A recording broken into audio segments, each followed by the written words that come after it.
you? I'm here, Mom. Let's go catch some bad guys. Hi, I'm Raina from South Carolina. Before I tell you my story, please like and subscribe. When I was a little kid, I wanted to be just like my mom. She was my superhero. My mom was a policewoman, and she was always putting bad guys behind bars. It was so cool.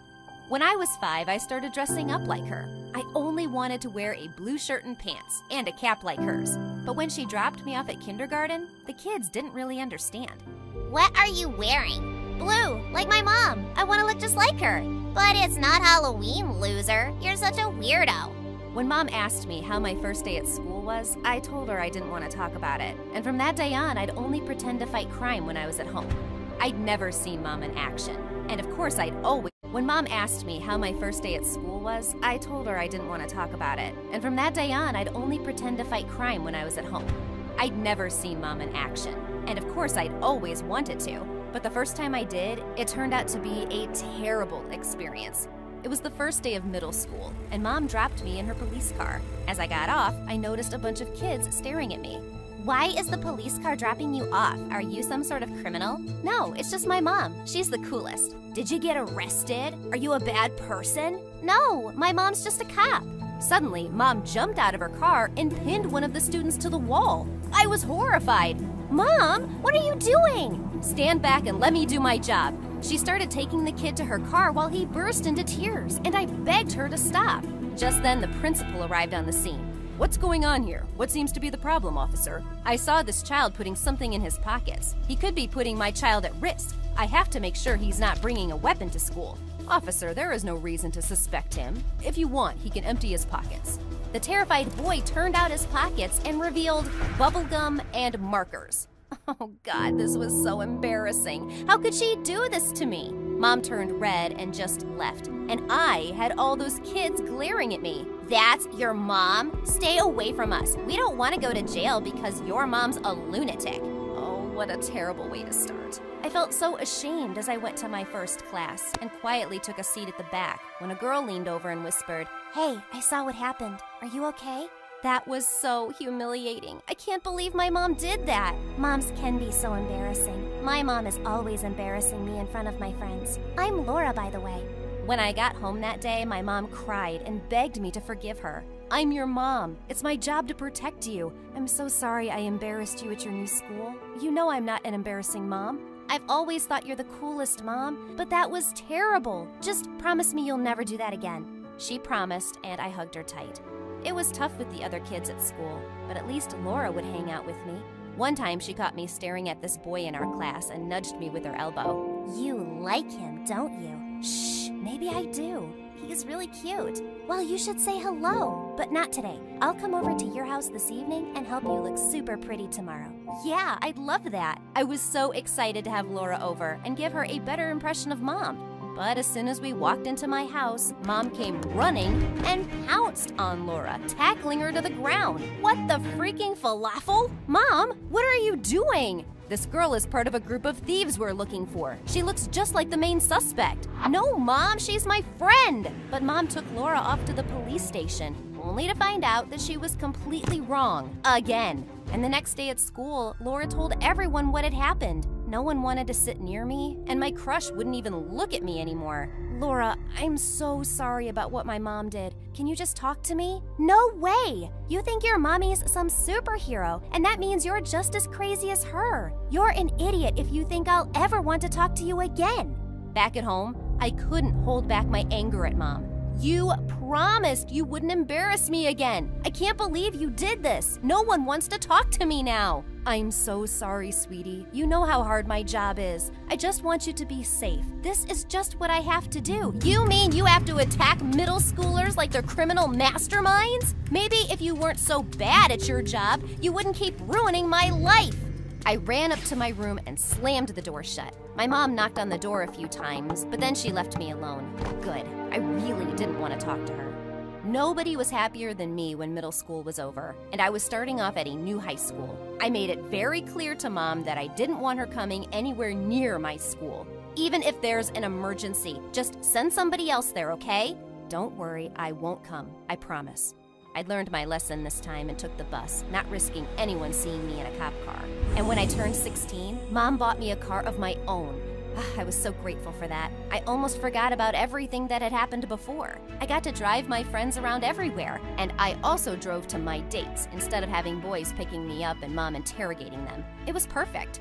Until one day, in the middle of biology class, a group of police officers barged into my class, including Mom. We've received a tip that kids in this class are using dangerous substances. We have to check all of them. Oh, maybe some kids posted their science experiments on the internet. That was probably just a misunderstanding. We will decide that. And then they went through all of our stuff and asked all the students questions. Everyone was whispering, and I was just praying nobody knew she was my mom. Looks like it was just a misunderstanding after all. Sorry for the interruption. Phew, I'd gotten away without anyone finding out. But just as Mom was almost out the door, she turned back and kissed me on the forehead. See you at home, sweetie. Oh my God! The whole class stared at me like I was a criminal. When class was over, everyone was whispering and snickering around me and saying I must be just as crazy as my mom. I'd just had it. When I got home that day, I made sure Mom knew there were no more excuses. That's Our good boy Cade gets a text from his GF. He gets dumped. Can anyone fix his broken heart? it, Mom. You just did it again. I'm so sorry, sweetie. It's part of my job. You'll understand when you're a police officer. You think I want to be a cop after this? Forget it. I don't want to be anything like you. I became much more distant from my mom after that. It was a relief when I got into college across the country, and I didn't have to worry about her interfering with my life anymore. I didn't want to be a cop, but I still had a passion for law enforcement, so I decided to become a lawyer. One day, as I was dashing to my class, I bumped into a boy, and all my books went flying. As I muttered an apology and started picking them up, he knelt down to help, and I saw that he was really cute. As I thanked him and started walking, he followed me. Wait, I didn't catch your name. That's because I never told you. It's Raina. If we were on a jury, Raina, I'd find you guilty of being criminally gorgeous. I burst out laughing. Do these cheesy lines ever work? I'm about to find out. Would you like to get coffee with me later this evening? Sure, why not? His name was Jace, and we started dating, and I fell in love. He was so smart and dedicated to becoming a lawyer, and soon after we graduated, he proposed. Yes, of course I'll marry you. The next day, we flew to his hometown to meet his mother. She wrapped me in a big hug. I'm so excited you're going to be part of our family. Me too. Jace's mom was always so nice to me. She never embarrassed me and always called me her beautiful daughter-in-law in front of friends and family. When we got married, my mother flew in for the wedding. We had a lot of fun, but I could tell she was hurt that I was so close to Jace's family and not her anymore. A year later, we welcomed our baby daughter. We named her Stacy, and we just fell in love with her. We had a great time being our little family. We lived next door to Jace's mother, who came over to help us often. And every evening, I would sit on the couch with Jace, and we would take turns holding our baby. I'd never been so happy. But then Jace decided to throw it all away to join the army. I was so angry and yelled at him for hours, but he told me that this was something he had to do, and he needed my support. I couldn't believe he was leaving me alone with our baby, but I let him go. That first night, Stacy cried so hard, and she just wouldn't stop. I didn't know what else to do, so I called my mom and told her everything, and she jumped onto the next flight and came to me. She helped me take care of my daughter when I was alone.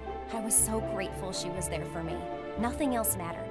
1 week later, Jace's mom came to visit us. I just had to see you and Stacy. You wouldn't understand how much I miss him. Of course I do. We're his family. Actually, I'm his family. I raised him all alone. You seem to be struggling to take care of your child, though. Yes, my mom is helping out, but I'm Stacy's mother and perfectly capable of taking care of her. Raina, you don't need your mom while I'm here. I'd like to arrange an agreement so we can both share custody of Stacy while my son is away. Excuse me? You want to take away my child? I don't want to take her. I want to share her. She'll help me miss my son less. Besides, I'm a much better mother than you. That's enough. Suddenly, my mother appeared by my side, like a superhero. You leave my daughter alone. Is that clear? If you bother her again, I'll have you arrested. You can't do that. Maybe I can and maybe I can't. If I were you, I wouldn't risk it. Jace's mom was furious, but she stormed off without another word. Thank you so much, Mom. Now that I know what she's like, I really can't stand the idea of living next to her. Don't you worry. You and Stacy come live with me until Jace comes back. And that's what we did. While we were here, Stacy started talking, and I got a new job in my hometown. I loved my husband, but I hadn't realized how much I missed Mom. One night, I woke up in the middle to a strange sound, and I jumped out of bed. I didn't know what was wrong, but I just knew I had to check on Stacy. That's when I heard her crying out for me. Mommy, where are you? Mommy! Stacy, I'm coming, baby! I ran to her room, but I couldn't find her in her bed. I started freaking out. Mom, where's Stacy? That's when I heard a loud thud. I ran downstairs and I saw Stacy on the floor bawling like crazy while my mom was tackling an intruder. And the intruder was Jace's mom. What are you doing here, you psycho woman? You said you wouldn't let me have my grandchild. I came to take what was mine. I told you if you bothered my daughter again, I'd have to arrest you. You made it easy for me. My mom handcuffed her and drove her to the police station in her pajamas while I hugged my daughter tight. Mommy, what's going on? Shh, sweetie. You don't have to worry about a thing. Grandma's a superhero. She'll take good care of us.